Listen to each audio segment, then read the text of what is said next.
China surprised the world this March with an incredible announcement. It had helped to negotiate peace between Saudi Arabia and Iran.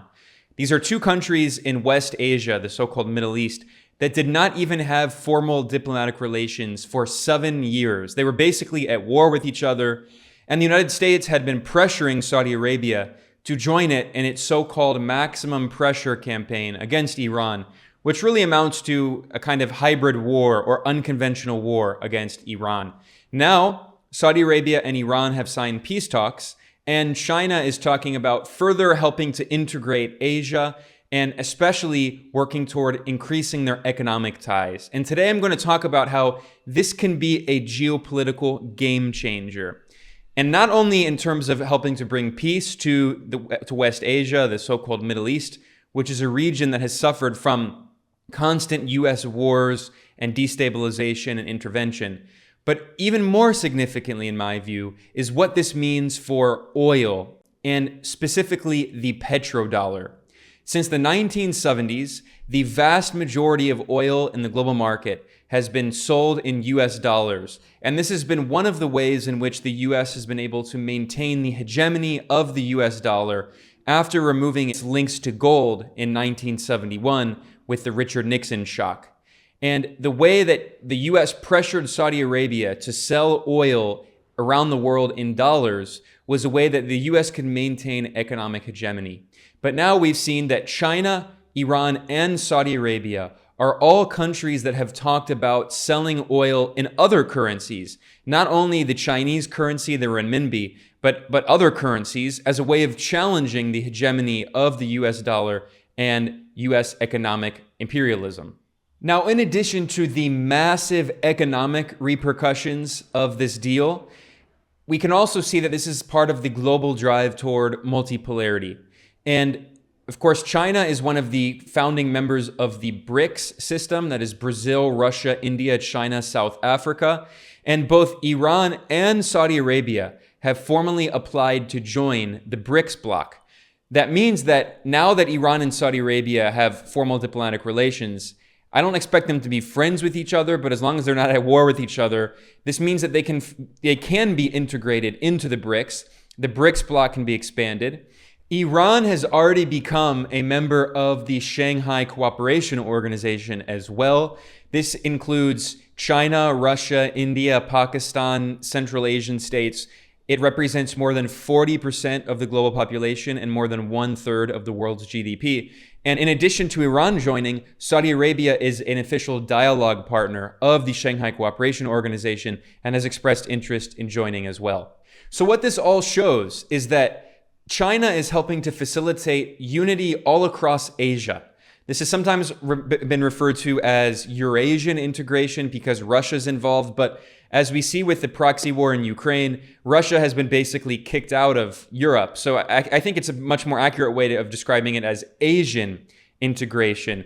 And we see that China is at the heart of this, encouraging this so that there can be stability all across Asia. So economically, they can develop together and integrate and challenge the hegemony of the US and Europe that have dominated the global economy since the rise of European colonialism. Now, in a lot of the analysis that I've seen in the media discussing the normalization of relations between Saudi Arabia and Iran, there's been a lot of discussion of what this means for the region itself, but very little discussion of what I think is the most important factor, which is energy, oil and gas. It goes without saying that Saudi Arabia for decades has been one of the world's largest producers of oil.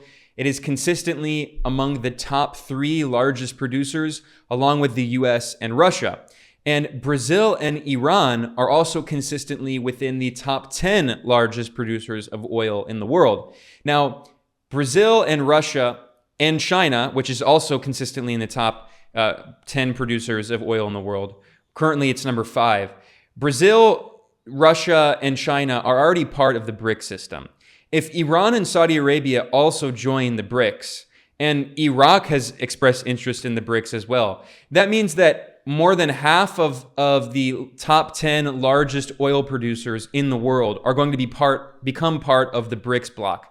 Furthermore, Saudi Arabia is the de facto leader of OPEC, the Organization of Petroleum Exporting Countries, which basically controls the price of oil on the global market. And Russia is part of the extended OPEC Plus alliance.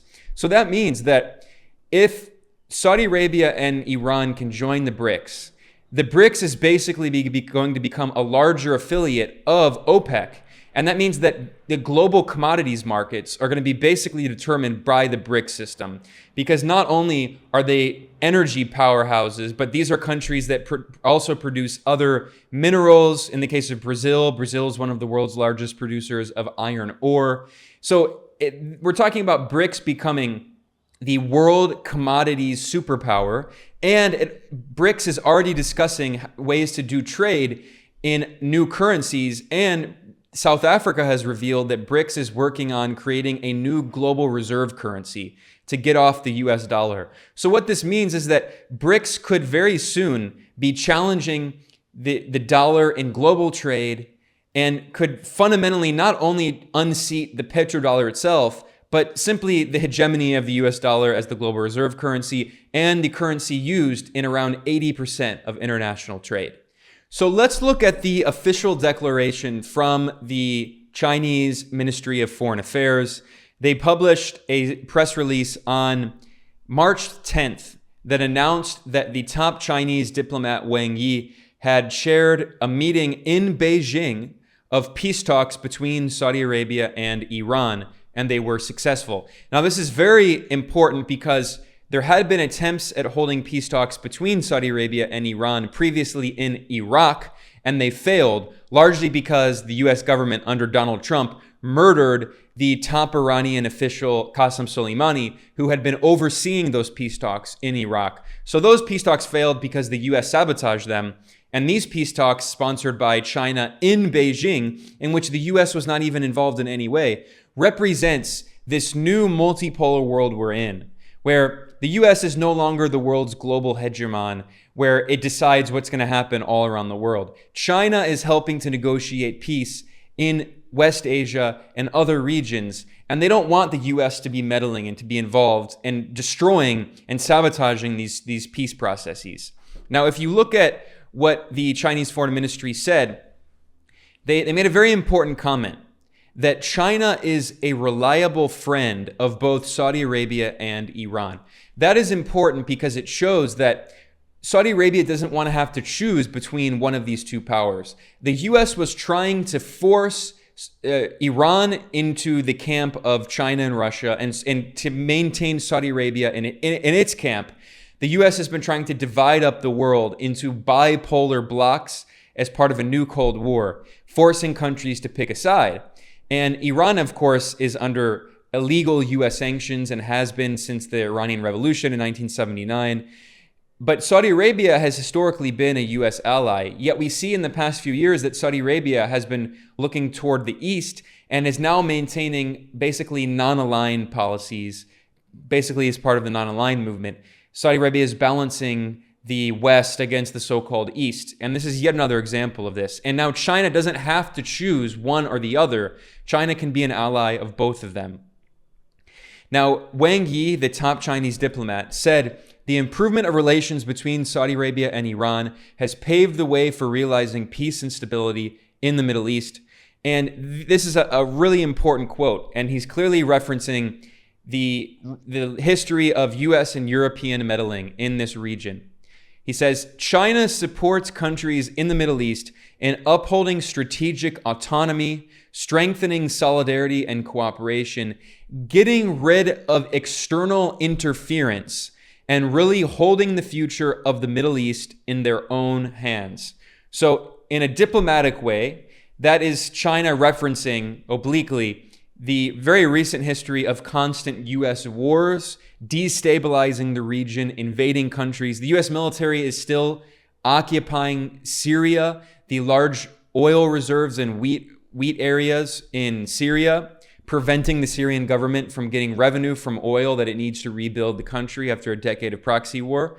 This is a proxy war that was fueled by the conflict between Saudi Arabia and Iran, with Saudi Arabia supporting Salafi jihadist rebels fighting, backed by the CIA, fighting against the Syrian government, and Iran supporting the Syrian government. So now China has come in and helped to negotiate peace and said, look, you all should maintain stability in this region. We don't want to destabilize the region, unlike the United States, which has destabilized this region for decades. And before that, European colonial powers colonized this region, going back to Sykes-Picot, the agreement in World War I, when the European colonial powers carved up the former Ottoman Empire, and France and Britain handed themselves on a map. They picked what regions of West Asia they would like to colonize. So this is China saying that this region is sovereign and we need no more external interference. We need peace and stability and development. Now, in its press release, the Chinese Foreign Ministry didn't mention energy, but clearly that is one of the most important factors in this peace deal. And for a decade now, China has been the largest purchaser of energy from West Asia, not the United States. A decade ago, China replaced the United States, and China is the largest trading partner for Saudi Arabia, and China is the largest importer of oil in the entire world. Now, in addition to oil, gas is increasingly important as a global source of energy.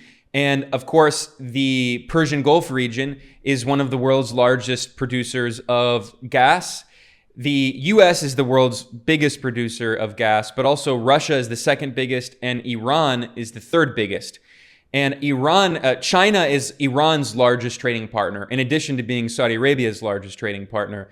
And China is one of the world's largest importer of gas as well, especially liquefied natural gas. And Qatar is tied with the United States as the world's biggest producer and exporter of liquefied natural gas. So once again, we see that Asia economically is integrating and becoming increasingly autonomous economically. They don't need the meddling in the input of the West. China gets more than 1/3 of its energy resources already from West Asia, specifically from the Persian Gulf region. And as Asia economically integrates, the countries in the region are saying, why do we continue doing trade with each other with US dollars? It doesn't make sense. Why would China and Saudi Arabia, which have their own separate currencies, why would they use the US dollar? Why wouldn't they use their own currencies? And increasingly, we see that's exactly what they're doing. I have a separate report about this that I will link into in the description below, in which I talked about BRICS developing its own new currency for international trade and a reserve currency, and Saudi Arabia announcing that it's going to be considering selling its oil in other currencies. This is a key part of this agreement, and you can be clear that when China was negotiating these peace talks between Saudi Arabia and Iran, it was one of the key things they were thinking about. Now, obviously, it's not the only factor, but it's one that I have not seen discussed enough in the media, and it needs to be emphasized. To understand just how significant this is, we should understand the history briefly of the petrodollar. And this was spelled out very clearly in an article published in Bloomberg in 2016 titled, "The Untold Story Behind Saudi Arabia's 41-Year US Debt Secret." And it explains how in 1974, the Richard Nixon administration's Treasury Secretary was sent to Riyadh to discuss with Saudi Arabia a way to make a deal where the US would provide Saudi Arabia protection and military support, and in turn, Riyadh would sell its oil on the global market in the dollar. Now, this was important for a few reasons. One, because in 1971, Richard Nixon took the US dollar off of gold, ending the gold standard. And that changed the policy that had been the global standard since 1944 in the Bretton Woods Conference, in which the US dollar was made the global reserve currency. However, the US dollar was pegged to gold at a set value of $35 per troy ounce of gold. That meant that from 1944 until 1971, the US dollar was as good as gold. It was basically paper gold because anyone who had dollars could exchange those dollars for gold. But as the economist Michael Hudson exposed in his book Super Imperialism, The US was running a balance of payments deficit ever since the Korean War, and then especially with the Vietnam War. The US was spending so much money waging war that it was depleting its gold reserves. And countries like France were exchanging all of their dollars for gold. So the US was running out of gold, and there was much more. There was a much larger supply of dollars in the world than there was gold in the US foreign exchange reserves. So what happened? Richard Nixon in 1971 took the dollar off of gold and made it a freely floating fiat currency. And then in 1973, the other part of this is OPEC had an oil embargo. And that meant that the price of oil skyrocketed on the global market. So a year later, Richard Nixon sent his Treasury Secretary to Saudi Arabia to meet.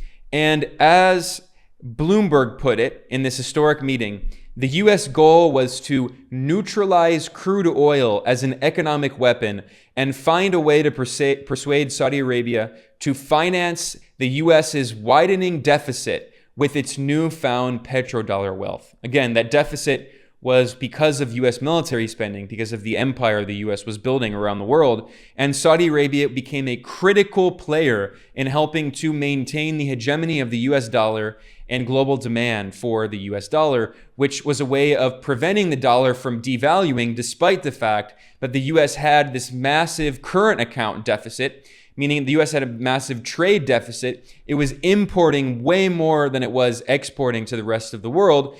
This map shows the countries of the world measured by their current account. So the countries that are in red have a current account deficit, meaning they import more than they export. And the countries in green have a current account surplus, meaning they export more than they import. And the United States consistently, for decades, has had a massive current account deficit, which normally means that its currency would devalue over time, because the more you import, the more you weaken your currency. The more you export, the more you strengthen your currency. But because Saudi Arabia agreed to sell its oil as the world's largest oil producer exclusively in dollars, pressuring other countries to do so as well, it meant that countries around the world that import oil and other commodities had to get dollars in order to pay for that oil and other commodities. So that means that there was constant demand for the US dollar. So that was the way by which the US could maintain this massive current account deficit and import way more. And that's basically a way for the US to extract wealth from the rest of the world and basically pay no consequences for it. So it's an example of the US having a free lunch. There are free lunches in economics, but they're a result of imperialism. This is a system of imperialism, and the US maintained this system through military interventions, wars, organizing coups in independent countries, regime change operations, destabilizing anyone that challenged the hegemony of the US dollar and the hegemony of the US empire. And Saudi Arabia was a key player in this system. Bloomberg in this article said, they explained, the basic framework was strikingly simple. The US would buy oil from Saudi Arabia and provide the kingdom military aid and equipment. In return, the Saudis would plow billions of their petrodollar revenue back into treasuries. That's US Treasury securities. Those are IOUs. It's US government debt. And that would finance the US's spending. So Saudi Arabia would use all of the dollars, the petrodollars. So those are the dollars it made by selling its oil. So if a country like Pakistan wanted to import oil from Saudi Arabia, Pakistan would have to get US dollars. And then the Pakistani importers would buy the oil from Saudi Arabia and give those dollars to Saudi Arabia. And then Saudi Arabia would have all of these excess dollars. And what would they do with that? They would deposit those dollars in commercial banks in the United States, and the central bank would use dollars to buy US Treasury securities, because if you just hold dollars in your bank account, there's no interest. So you're technically losing value over time. If you buy US Treasury bonds, there's a set rate of interest. Well, there's a rate of interest that fluctuates depending on the market. So that interest rate would give you a slight return. So the central bank of Saudi Arabia would hold its foreign exchange reserves in dollars in the form of treasury securities, and then that's US government debt. And then the US government would use that money to fund its empire around the world. So Saudi Arabia has played a key role going back to the 1970s in maintaining the US empire by undergirding the power of the petrodollar. But that is rapidly changing. And this deal could be the nail in the coffin of the petrodollar. Saudi Arabia has publicly confirmed that it is considering selling its oil in other currencies rather than the US dollar. Saudi Arabia's finance minister confirmed this in January in an interview with Bloomberg, and it was the first time publicly that Saudi Arabia had admitted this, had acknowledged this. But there were many reports before then in which it was revealed that Saudi Arabia was considering selling oil to China in the Chinese currency, the renminbi, or the yuan is the unit of that currency. And President Xi announced this, the Chinese president, when he took a historic trip to the Gulf region, to Saudi Arabia, in December 2022. On this trip, the Chinese president not only met with Saudi leadership, but he also met with the Gulf Cooperation Council, the GCC, which represents the Persian Gulf states, and he also met with the Arab League. So these were leaders from all across West Asia. And in this meeting, President Xi announced that they had made an agreement for China to buy both oil and gas from the Persian Gulf region, from which it imports over 1/3 of its energy, not in dollars, but in yuan. This was reported by Reuters, and Reuters quoted Xi saying, quote, "China will continue to import large quantities of crude oil from GCC countries, expand imports of liquefied natural gas," and Qatar is the world's leading producer, tied with the US. And she said that China is going to help expand oil and gas development. And he said that they're going to, quote, "make full use of the Shanghai Petroleum and Natural Gas Exchange as a platform to carry out yuan settlement of oil and gas trade." And that quote from Xi will go down in history potentially as the end of the petrodollar. Or rather, maybe not the end, it's a little hyperbolic. The petrodollar may continue in some ways. Maybe a majority or a plurality of trade of oil and gas in the global market will still be done in dollars, but it will not be the only currency used to buy oil and gas. This is a significant blow to the hegemony of the US dollar and the petrodollar system. And now that Saudi Arabia and Iran have normalized relations, it's going to be another benefit for this attempt to challenge the petrodollar. Iran has already been doing trade with China in the Chinese currency, the renminbi, for a decade. BBC, in fact, reported back in 2012 that China was already buying oil from Iran with yuan. And that's, of course, because of the illegal US sanctions on Iran, which violate international law. So Iran has really been at the forefront, leading the global campaign of de-dollarization, pushing for new currencies for international trade. It's taken a decade, but now even Saudi Arabia is joining as well. And that means that it's really going to be accelerating in the years to come. The Indian media reported in 2022 that Iran is also considering selling its oil in its own currency, the rial, which is a way of helping to try to stabilize its currency because Iran has faced a lot of inflation because of the illegal US sanctions against it, which the US sanctions prevent Iran from getting hard currency like dollars, which makes it difficult for Iran to stabilize its currency in foreign exchange markets. And also the sanctions make it difficult for Iran to even operate in foreign exchange markets. So Iran is looking to do what Russia has been doing. Russia has been making its customers who buy gas from Gazprom, it's the state-owned gas giant, pay in rubles. And now Iran is considering also asking for payment in its own currency, which is a way of also facilitating trade between Iran and other countries, because that means those other countries have to get the Iranian rial, its currency, in order to buy the oil. So it's a way of encouraging trade with those countries. It's funny to go back and read articles from several years ago. This is a report in Reuters in 2018, and it was titled, Iran Oil Sanctions Could Advance China's Petro-Yuan.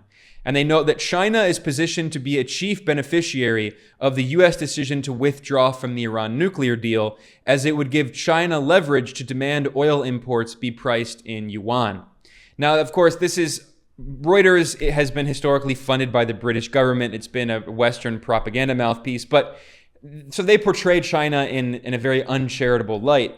But it is true that, ironically, the Obama administration, by negotiating the Iran nuclear deal and lifting some sanctions, although not all sanctions on Iran, it was a way for Iran to economically integrate a little bit with the West. And ironically, by the Donald Trump administration sabotaging that agreement and unilaterally withdrawing from that agreement against international law, it actually helped deepen Chinese and Iranian integration.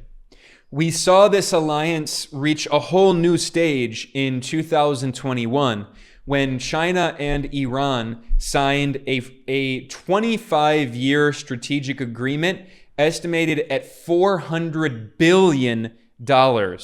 And Forbes, the U.S. business website, referred to this as a power shift that threatens Western energy. And they note that this 25-year agreement signed between Beijing and Tehran includes discussion of cooperation on oil, gas, petrochemicals, renewable energy, nuclear power, high-tech and military cooperation, port construction, and integration into the Belt and Road system. This is a map showing the Belt and Road Initiative. And of course, not only is Iran part of the Belt and Road, but also Saudi Arabia is part of the Belt and Road. And as part of China's attempt to integrate Asia economically, we see that both countries play an important role as major ports. And now that the Persian Gulf region can be more stable because of this peace agreement between Iran and Saudi Arabia, it's also going to help facilitate the Belt and Road Initiative. Now, I should point out that I don't think it's a coincidence that China sponsored these peace talks between Saudi Arabia and Iran. Just a few weeks after Iran's president, Ibrahim Raisi, took a historic trip to Beijing.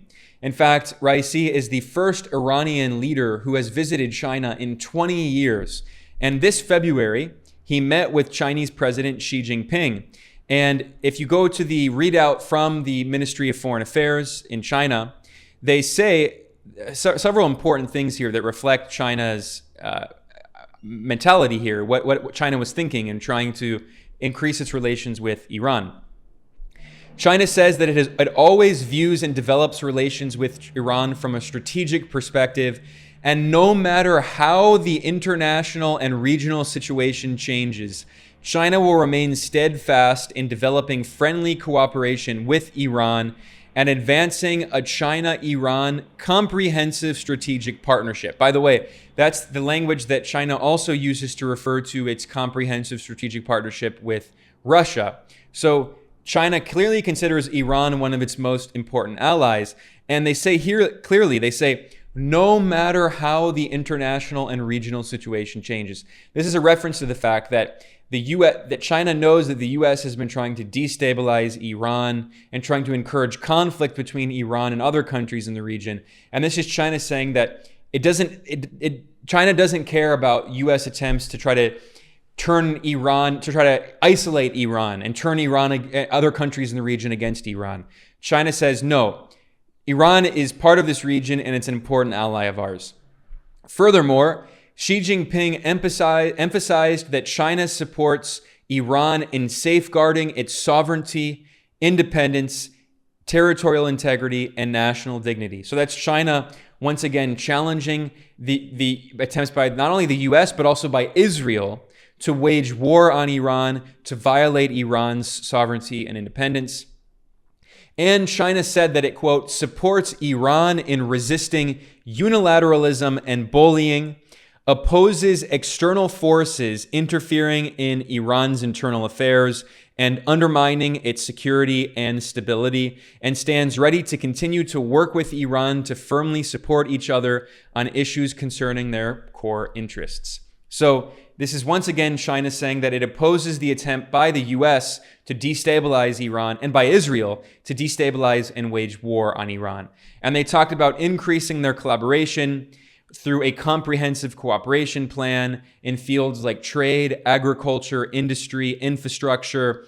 And China, of course, is working on expanding the Belt and Road Initiative. So this meeting in February between President Xi and Iranian President Raisi was, I think, clearly the first step toward the meeting in March between Iran and Saudi Arabia, negotiating peace. And again, this is all about integrating Asia, challenging the petrodollar, challenging US hegemony, and expanding the Belt and Road Initiative. Now, I mentioned the importance of Xi's historic visit to Saudi Arabia in December. Well, we should contrast that to US President Joe Biden's trip to Riyadh in July of 2022. And that was widely seen as a diplomatic failure. There's this infamous photo of Biden fist bumping Saudi Crown Prince Mohammed bin Salman, MBS. And we know that the US was trying to pressure Saudi Arabia to increase oil production as the de facto leader of OPEC, because at this moment, the US was dealing with a lot of consumer price index inflation. And this was in the lead up to the midterm elections in the United States. So Biden was trying to reduce inflation by increasing Saudi oil production, which would increase the supply of oil in the global market, which would decrease the price of oil. And when oil prices go up, it tends to increase consumer price index inflation in all other sectors like food and other products, because of course oil is so important for transport. So Biden was trying to pressure Saudi Arabia to increase oil production. And what was Saudi Arabia's response? No, we are not going to do so. And that angered Washington, and it only further led to a diplomatic crisis between the US and Saudi Arabia. This is part of growing tensions between Washington and Riyadh going back several years. In 2021, Saudi Arabia and Russia signed a military cooperation agreement. And this angered the United States, obviously, because the US has been trying to isolate Russia. And in fact, in 2023, relations between Saudi Arabia and Russia grew even closer, despite the attempt by the West to isolate Russia over the proxy war in Ukraine. The Russian ambassador to Saudi Arabia announced that the countries may establish a strategic partnership, which is basically an alliance. And Saudi Arabia has been buying Russian military equipment. So this is, in general, part of Saudi Arabia's move to diversify its international relations. Obviously, Saudi Arabia is not like a great anti-imperialist power. It still has a very reactionary monarchy. It's not joining the resistance axis along with Iran, obviously not at all. But what this reflects is the growing multipolarity in the world. Saudi Arabia for decades had basically been a US proxy regime, a client state. And now Saudi Arabia is maintaining an independent, non-aligned foreign policy. And not only Saudi Arabia, longtime US allies like Egypt and even Turkey, formerly known as Turkey, which is a member of NATO, even they are now maintaining more independent, non-aligned foreign policy. Both Egypt and Turkey have expressed interest in joining the BRIC system. So what we're seeing is that the US is no longer the global imperial hegemon that can order countries around the world and tell them what to do. We're seeing a lot of countries, especially in Asia, who want to maintain relations with everyone and balance different sides against each other and do what's in their own interest. And that's exactly what Saudi Arabia is doing. And now that Saudi Arabia and Iran have normalized relations with each other, they can continue integrating further. And while Saudi Arabia and Russia are increasing their relations, Bloomberg reported an incredible report in December 2022 titled "Russia and Iran are building a trade route that defies sanctions." Iran and Russia are investing around $20 billion.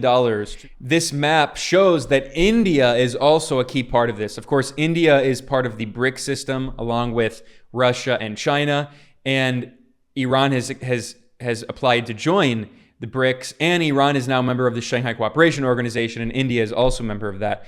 And you can see that the the idea of the route, which is called the International North-South Transport Corridor, INSTC, and you can see that it will go from Mumbai up through Iran and then up to the north and continue going up into Russia, and then we'll go west potentially to Europe, potentially if they want, although the existing trade route goes around through the Bab el-Mandeb, the Mandeb Strait off of the coast of Yemen, and goes up through the Suez Canal into the Mediterranean. So this is a way of further integrating Asia. And you could say Eurasia because Russia's part of it. But again, Russia's basically been kicked out of Europe. So this is all part of the process of Asian integration.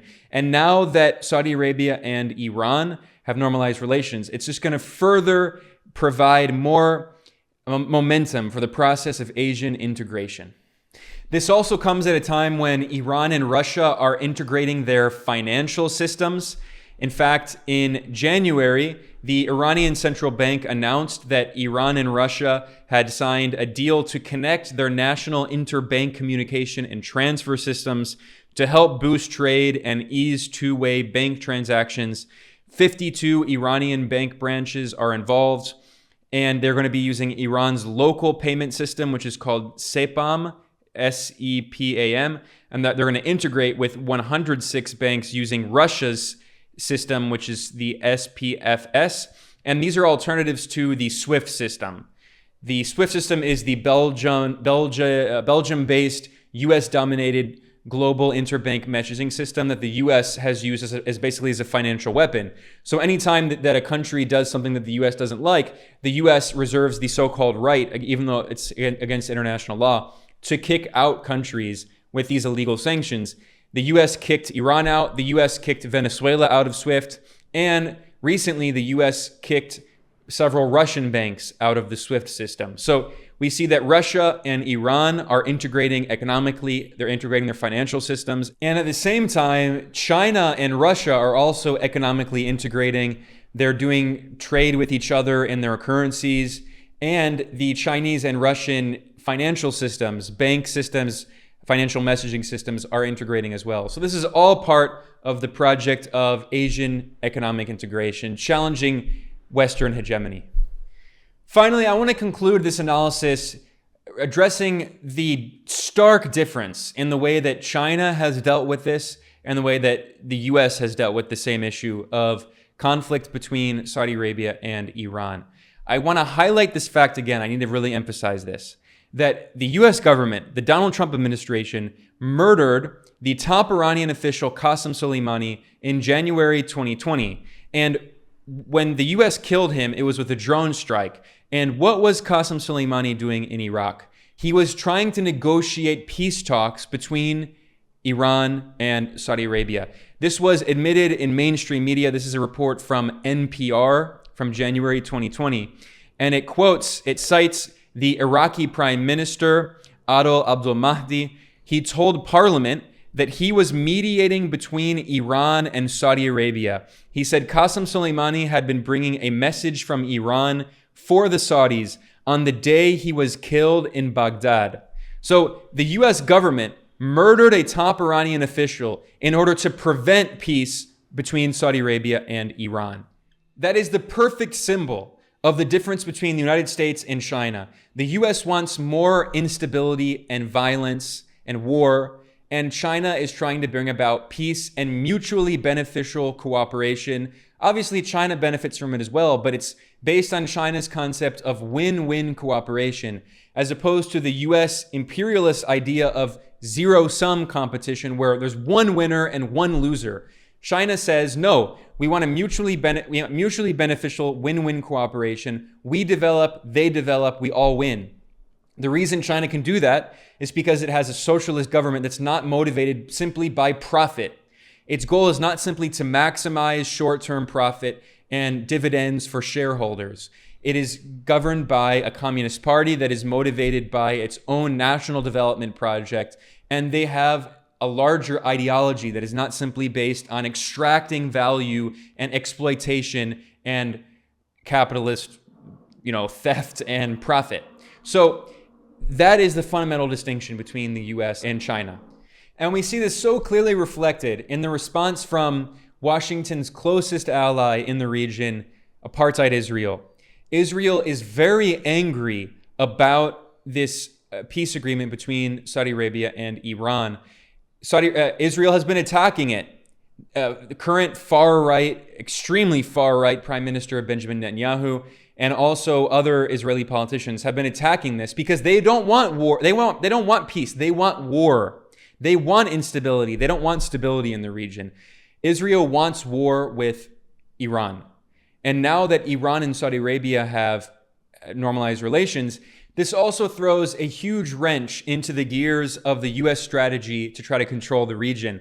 Washington for years has been pressuring the Persian Gulf monarchies to normalize relations with apartheid Israel. And in 2020, the Trump administration managed to convince the United Arab Emirates and Bahrain to normalize relations with Israel in the so-called Abraham Accords.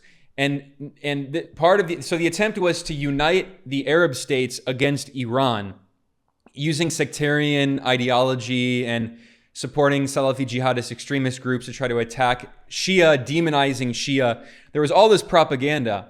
And for 7 years, Saudi Arabia and Iran did not have formal diplomatic relations since 2016. But now that strategy has failed. Like I said earlier, I don't expect Iran and Saudi Arabia to become friends and allies, but the fact that they're not at war with each other, the fact that they recognize each other is a very significant development. It's going to be beneficial to Iraq, a country that has suffered from that conflict, to Yemen, potentially bringing an end to this horrific war in Yemen that the U.S. has backed, in which Saudi Arabia has been brutally bombing Yemen, killing hundreds of thousands of civilians, unleashing the world's worst humanitarian catastrophe. This could hopefully be a way to stop that war. It could be a way to help provide reconstruction for Syria. The U.S. has destabilized this region with war and intervention and meddling so long with the support of Israel. And now the region is finally being able to have peace and diplomatic relations with each other. It's a massive blow to U.S. hegemony. It's a blow to Israeli attempts at dividing the region. And it shows the new multipolar world we're in. And there cannot be a bigger difference between the way that the U.S. negotiates its so-called diplomacy and the way China negotiates diplomacy. The U.S. pushes for more war and instability, whereas China pushes for peace and stability and economic development. The difference could not be any starker.